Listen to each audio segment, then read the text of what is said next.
I'm Dr. Michael Paterson, clinical psychologist and EMDR Europe Accredited Senior Trainer.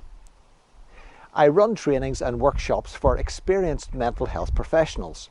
In this video, one of them is asking me a particular question. Please join us.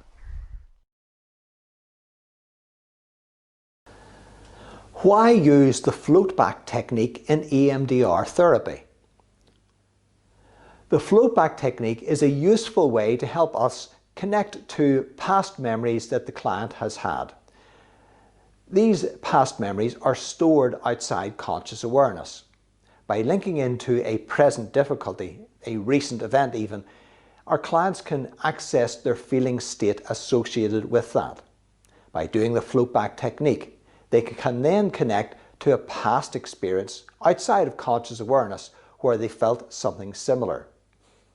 For example, a person in the present having difficulty in social situations, feeling particularly anxious.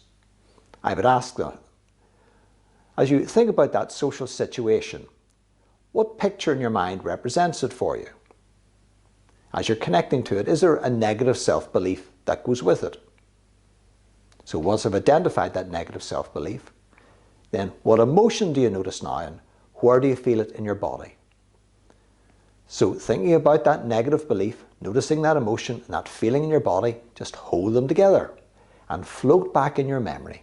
Just allow your mind to float back to an earlier time in your life when you felt something similar.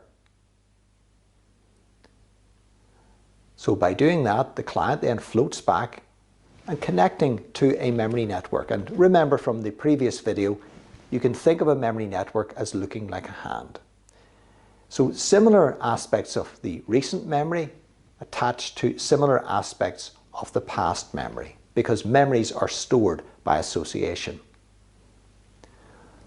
Once a connection is made to that memory, I'll invite the client to float back further again with that negative belief, that emotion and the feeling in the body. By using the floatback technique, the client can connect to past memories outside of conscious awareness, which they may well not have connected to using direct questioning. In fact, using that feeling state, they could link to memories which, on the face of it, didn't seem to be associated with that present situation. A word of caution about using the floatback.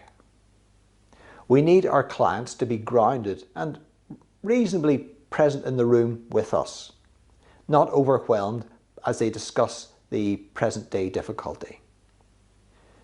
Using your clinical judgment, if you feel that the client is well enough grounded and you get an idea where the client is on a continuum of complexity, from well adjusted at this end to the most complex client presentation at this end. If the client is at this healthier end, then I would be happy to use the floatback technique. If the client is down towards this more complex end, using the floatback technique could access memories which they aren't yet ready or able to handle if you were to connect to them. So be judicious.